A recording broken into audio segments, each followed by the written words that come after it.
Halo Cempela, selamat datang di Chemistry Talk, program baru dari Himka yang bakal membahas tentang karir, akademik, dan hal seru lainnya. Nah, di episode kali ini kita bakal membahas tentang rahasia sukses masuk S2 nih, khususnya S2 Kimia ITS. Bareng kita hari ini, kita udah datengin, ini dia Mas Ardi Lukman Hakim. Halo.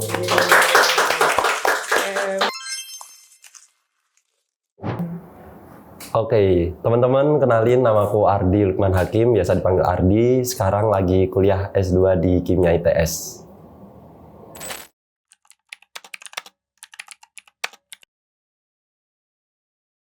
Oke, pertama sih sederhana ya teman-teman. Ini ada alasan personalku sendiri, di mana keluargaku ini, orang tuaku backgroundnya itu bukan sarjana.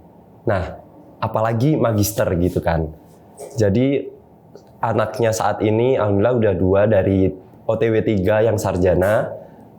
Aku pengennya ada salah satu di antara kami yang bisa sampai magister untuk merubah juga kondisi kami saat ini. Nah, alasan keduanya itu karena kebetulan ya S2 ini tuh nggak sesulit S1 kan maksudnya. Terus beasiswanya itu banyak. Kebetulan ada beasiswa ini juga dan aku rasa ya kenapa nggak diambil.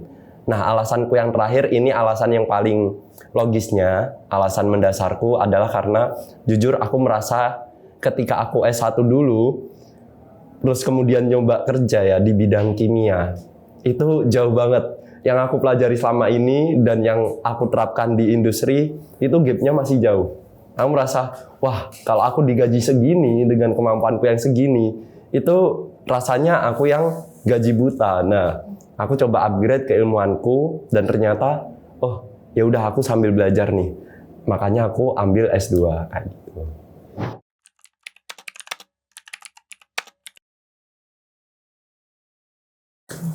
Oke, kayak yang tadi aku sampaikan ya teman-teman, S2 itu nggak sesulit S1 kayak kita harus tes dan lain sebagainya. Nah, jadi istilahnya kalian selama pengen yang perlu dipastiin cuma 2, antara punya biayanya atau dapat beasiswanya. Itu pasti masuk. Jadi kayak magister tuh bukan hal yang sesulit itu, tapi kuliahnya yang sulit gitu kan. Nah, untuk prosesnya apa? Yang jelas administrasi biasanya ya kayak kita dulu ya. Ada TOEFL, ada TPA, terus ada juga nanti kita berkas seperti CV, kemudian SKL atau ijazah ya. Itu yang diperlukan. Nah, habis administrasi itu biasanya ada wawancara dan juga tes materi dasar. Tapi aku rasa itu formalitas biasanya. Jadi udah pasti lolos ketika kalian emang pengen daftar gitu. Berarti yang terpenting emang kemauan dan finansialnya dulu. Iya benar, itu doang sih. Nah, ini kalau kalian mau S2, itulah.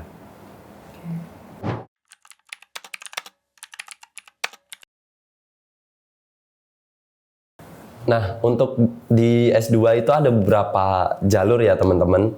Yang kalau beasiswa itu biasanya ada namanya fast track.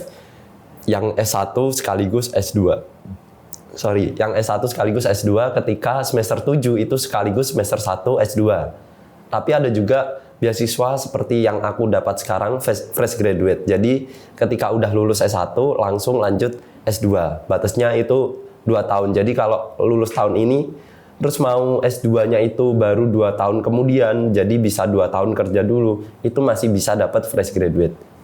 Nah, terus ada juga beasiswa lain yang baru, itu ada FESD, kayak PMDSU-nya Kemendikti, jadi S2 langsung S3, 4 tahun, dan ada beasiswa unggulan yang S3.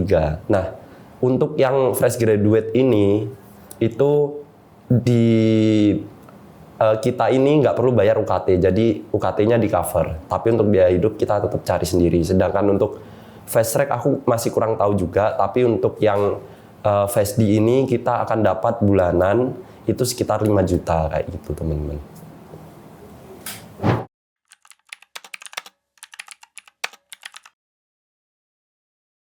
Nah, untuk by cost dan by research ya teman-teman.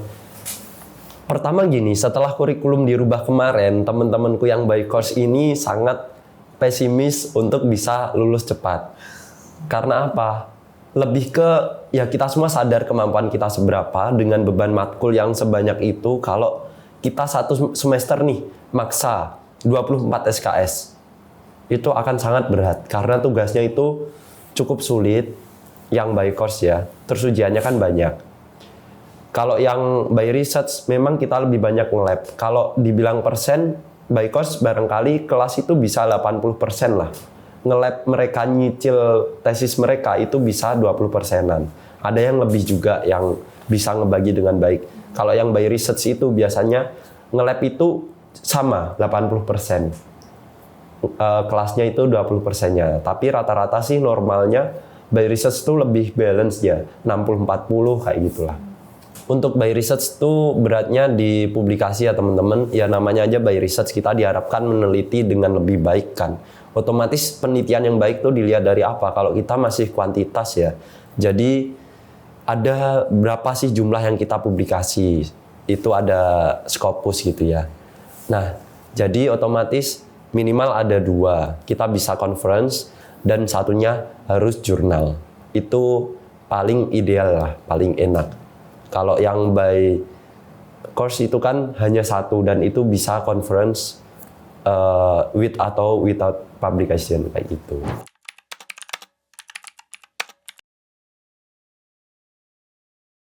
Ini pas banget ya, baru kemarin itu dirubah. Kita selama ini itu untuk S2 36 SKS.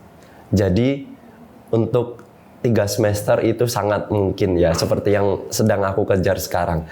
Tapi baru kemarin itu dirubah nih. Yang awalnya 36 sekarang jadi 56 SKS untuk lulus. Nah, otomatis kemungkinan untuk 3 semester cukup berat, kecuali kita nge-push nih maksimal SKS terus tiap semester. Jadi rata-rata sih paling cepat 3 semester, paling ideal 4 semester gitu ya, 2 tahun. Jadi istilahnya kayak S1 kan 144 SKS, 4 tahun nih. Kita 2 tahun maksimal. Kalau dibagi 2 kan 72, tapi kita hanya 56 itu tadi. Cuma ya istilahnya lebih berat lah. Gitu.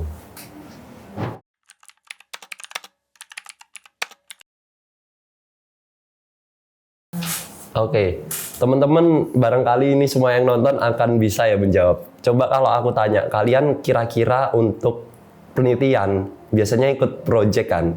Atau ikut dosen kan? Kalian nyari sendiri nggak dananya? Enggak kan biasanya ya. Nah, itu perbedaan utama tuh. Dimana S1 tuh kita kayak diberi. Jadi, oh ya udah kamu ngerjain ini, kamu ngerjain ini. Terus ini aku kasih tahu ya, skripsi S1 itu apapun hasil kalian itu tetap bisa lolos. Istilahnya kalian hasilnya berhasil ya nggak apa-apa, hasilnya gagal juga nggak apa-apa. Karena tujuannya hanya mastiin kalian nyoba nerapin ilmu yang selama ini dipunya. Kalau hasilnya jelek justru akhirnya orang-orang tahu, oh berarti nggak perlu nih neliti ini lagi. Tapi kalau S2 itu udah bukan diberi, tapi mencari. Jadi kayak kita harus tahu nih mau bikin apa, kita sendiri, kamu akan ditanya, kamu pengen bikin apa? Itu di semester 1. Dan kita harus mikir, apa ya, bikin apa ya? Nah dari situ kita harus bikin proposal juga, kita harus mencari dana sendiri. Jadi kita akan cari dana teman-teman, itu yang cukup tricky ya, dan kalau kalian nggak prepare itu akan susah. Jadi S2 itu susahnya lebih ke kita harus independen secara nyari idenya dan nyari dananya, itu yang paling utama.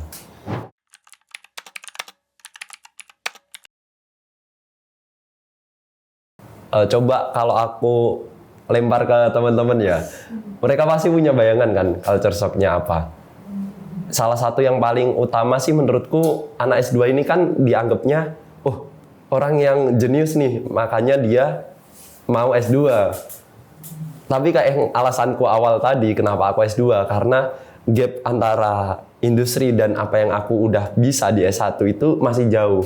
Makanya aku belajar lagi, karena aku sadar sebodoh apa saat ini ya, yang nggak bisa nih menuhin kebutuhan industri.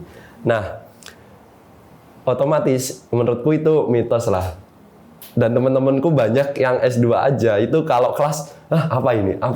Dan itu hal yang wajar banget justru di S2. Karena dari situ kita akan cari tahu.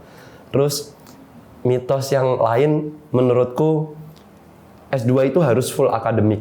Jadi kayak harus fokus kelas-kelas nge-lab gitu. Itu ternyata nggak juga, apalagi kayak aku yang by research, itu justru kita harus banyak explore ke dunia luar.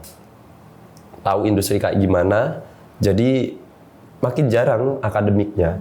Kita lebih ke merubah mindset kita ini. Itu kayak gitu.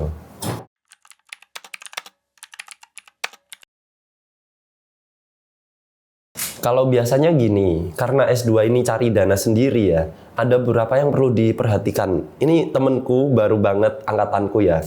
Kebetulan dulu dia Kahima juga, itu baru mau masuk S2 nih. Jadi maba. Nah, tadi dia juga nanya, emang kayak gimana S2 ini? Nah, aku kan tadi udah bahas soal dana ya. Jadi untuk dapat dana kita itu harus ada yang kita ikutin, yaitu pertama sesuai dengan pusat penelitian di ITS, itu banyak banget. Terus kedua sesuai dengan prioritas riset nasional. Terus yang ketiga kita juga harus sesuai dengan roadmap dari penelitian lab kita sendiri. Nah otomatis apa? Rata-rata lab itu udah punya target nih, oh arahnya ke sini. Jadi biasanya sih linear, tapi bukan berarti linear banget. Kayak topik S1 tuh limbah warna ya, dengan absorpsi dan fotokatalis. Tapi untuk di S2, sebenarnya tesis magisterku itu penelitiannya soal water splitting, jadi untuk produksi hidrogen. Jadi secara hasil sih beda, tapi secara konsep sama-sama fotokatalis kayak gitu.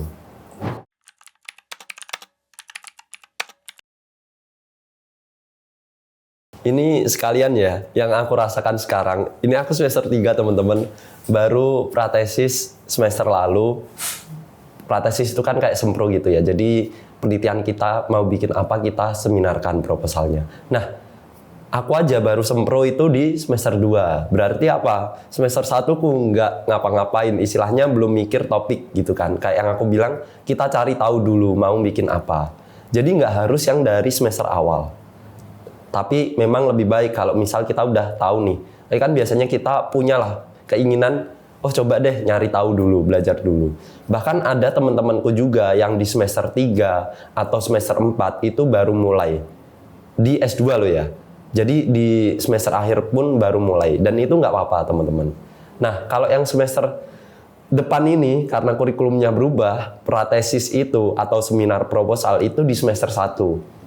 Jadi memang identik dengan kita udah tahu mau ngapain sejak semester 1 akhir. Kenapa semester 1 akhir? Karena seminar ini biasanya itu di akhir banget. Jadi selama 6 bulan awal kita bisa cari ide sampai di ujungnya nanti kita seminar kayak gitu.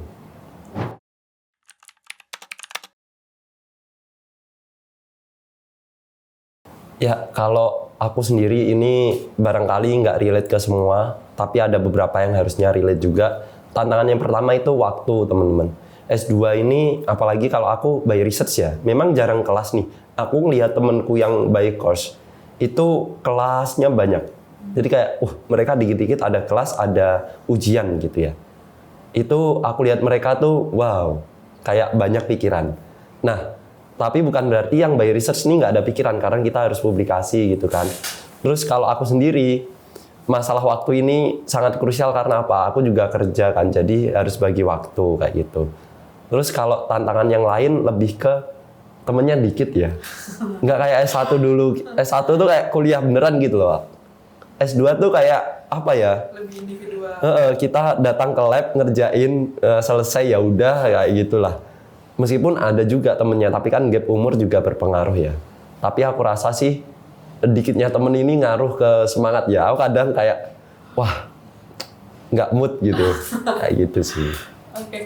Kalau dari teman-temannya Mas Adi yang seangkatan nih, itu lebih banyak yang by course atau yang by research? Kalau sejauh ini selalu banyakan yang by course ya. Jadi karena itu reguler, kayak umumnya pasti itu. Apalagi anak FESD, anak PMDSU, anak fast track itu hanya bisa by course. Jadi yang bisa by research itu hanya yang fresh graduate. Dan fresh graduate gak semua by research juga. Jadi sangat dominan by course kayak gitu.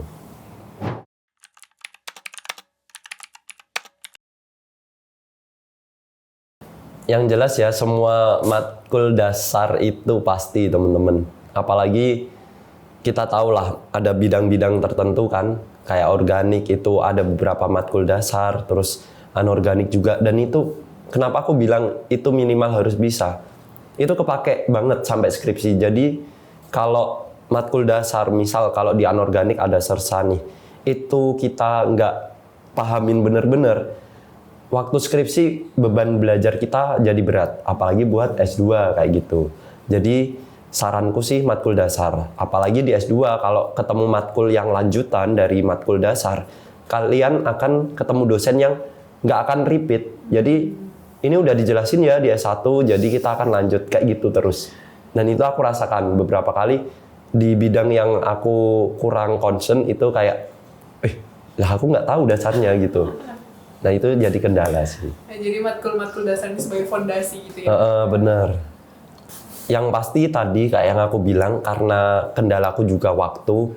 Pertama manajemen waktu. Ini hal yang paling dasar dan seringkali kita anggap tuh simple gitu ya. Tapi bahkan sampai sekarang aku bisa bilang manajemen waktuku tuh buruk. Meskipun aku sering jadi speaker manajemen waktu ya. Nah yang kedua tentang literatur research. Jadi kebiasaan kita nyari literatur, cara kita nyari itu ngaruh banget. Meskipun kita banyak AI ya sekarang, itu kalau kita nggak bisa milah, nggak bisa ngulik lebih dalam, ya udah kita dikasih ini, oh ya masuk akal kayak gitu. Terus yang ketiga academic writing. Jadi karena banyak nulis ya kalau di S2, itu menurutku sangat penting kita tahu nulis yang benar tuh gimana. Gitu.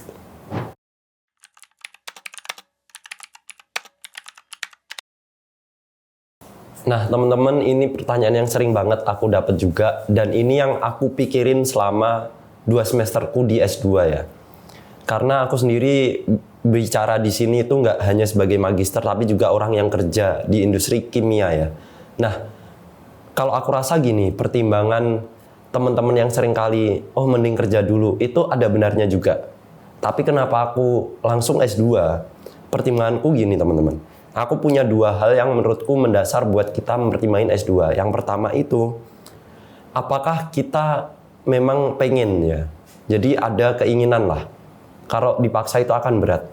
Yang kedua, apakah kita punya dana atau enggak? Misal kita nggak punya dana, kita pikirin tuh, oh oke nih, aku kalau harus kerja dulu buat ngumpulin dana, butuh berapa tahun? Misal lebih dari 2 tahun, itu akan sulit untuk dapat beasiswa yang simple kayak fresh graduate. Bisanya nyari yang kayak PMDSU, langsung S3 atau LPDP gitu kan, dan itu lebih berat. Nah kalau misal kalian merasa berat nih tes kayak gitu, dan berat untuk nunggu ngumpulin uang lebih dari 2 tahun. Nah berarti memang lebih baik kalian S2 dulu. Atau paling ideal kalian kerja setahun setengah, terus S2. Itu menurutku enak. Kayak teman-temanku banyak yang kayak gitu. Tapi kenapa aku langsung? Karena ya aku sendiri udah tahu kondisi kerja ya, dan aku juga masih bekerja. Jadi memang mengisi gapnya ini. Kalau dibilang apakah pengalaman kerja bisa nih ngimbangin orang yang S2, secara ilmu itu akan sangat bisa. Justru pinter-pinter orang yang di industri, karena dia spesialis. Ya udah fokusnya bidang itu ya bidang itu, ngerjain itu tiap hari. Tapi orang-orang S2 ini punya pemikiran yang lebih out of the box. Tiba-tiba mereka bisa ngide, oh kalau ada industri kayak gini kan solusinya ada A, B, C, D, E, F, G. Mana yang paling bagus, mereka bisa compare. Dan ini seringkali beda dengan pola pikir orang industri.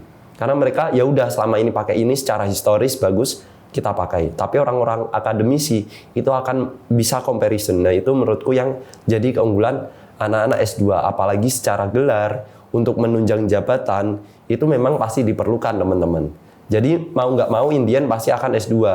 Tinggal dipertimbangkan secara ekonomi tadi kayak yang aku bilang gitu. Menurutku gini, kalau kita udah S2 apakah harus akademisi, itu enggak. Memang identiknya kan gitu ya. Kita dilihat tuh, oh orang S2, kamu pasti dosen nih, ntar balik ke kimia kan. Aku pun digituin kan, dan teman-temanku juga. Nah, ternyata enggak juga. Banyak sekali cutting-cutting juga, atau teman-temanku di luar ITS juga itu setelah S2 tetap langsung kerja karena MT sekarang ya kan, kita banyak ya manajemen trainee di perusahaan manapun itu carinya udah bukan hanya bachelor tapi pasti bachelor or master. Jadi sangat diapresiasi juga master. biasanya langsung ke level B kayak gitu ya untuk di jabatan. Jadi akan sangat berguna juga kalau kalian langsung S2 karena mangkas waktu kalian, umur kalian masih muda, terus masuk karir itu posisinya langsung tinggi. Oke lah, selama 2 tahun kalian kuliah, teman kalian udah kerja, menabung sekian, tapi itu akan terkejar dengan sangat cepat teman-teman ketika kalian habis kuliah, terus kerja gitu ya, apalagi MT. Tapi kalau kalian mau akademisi pun sangat bisa. Nah masalahnya seringkali, kalau kalian udah S2, itu pertimbangin ya, kalau memang kalian nggak mau akademisi dari awal harus tahu mau ke industri apa. Biar apa? Topik kalian, entah tesis kalian, entah penelitian kalian, proyek kalian, itu ada relate-nya dengan bidang yang akan kalian kejar di dunia kerja.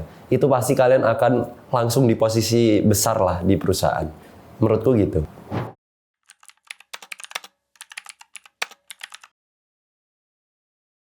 Nah untuk sertifikasi sih sebenarnya nggak ada ya. Kayak kita diikutkan ini atau itu.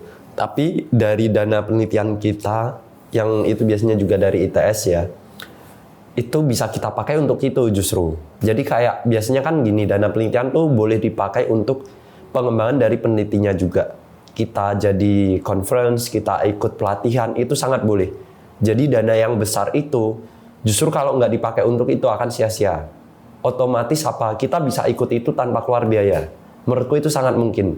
Jadi gelar magister itu keuntungannya menurutku di dana. Jadi kita ketika dana itu banyak, kita bisa ikut ini, ikut itu, menambah portofolio kita sendiri. Kita keluar bisa jadi sosok yang nggak cuma punya gelar master, tapi punya sertifikasi ISO, kita punya BNSP, kita punya anggaplah K3 dan lain sebagainya yang sekarang dianggap sangat mahal ya nilainya. Itu sangat bisa dikejar dari dana penelitian di S2 gitu teman-teman.